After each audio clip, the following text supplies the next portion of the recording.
ഈ പ്രദേശത്ത് ജനിച്ചു വളരുകയും ഇവിടെ ജീവിച്ചിരിക്കുകയും ഈ പ്രദേശം തൻ്റെ കർമ്മഭൂമിയാക്കുകയും എല്ലാം ചെയ്ത പുത്തങ്കാവിൽ ഗീവർഗീസ് മാർ പീലക്സിനോസ് തിരുമേനി ഒരു 80 വയസ്സിന് മുകളിൽ പ്രായമുള്ള ഇപ്പോഴും ജീവിച്ചിരിക്കുന്ന ആളുകൾക്ക് ആ പിതാവിനെ ഒരിക്കലെങ്കിലും കണ്ട അനുഭവങ്ങൾ, ഓർമ്മകൾ മനസ്സിലുണ്ടാകാം എന്ന് ഞാൻ കരുതുകയാണ്.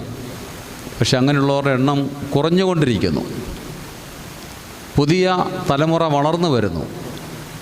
അപ്പോൾ പുതിയ വളർന്നു വരുന്ന തലമുറയ്ക്ക് കടന്നുപോയ പിതാക്കന്മാരെ പറ്റിയുള്ള സ്മരണകൾ, അവരെ പറ്റിയുള്ള അറിവ് പകർന്നു കൊടുക്കേണ്ടത് അനുഭവമുള്ള തലമുറയുടെ ആവശ്യമാണ്.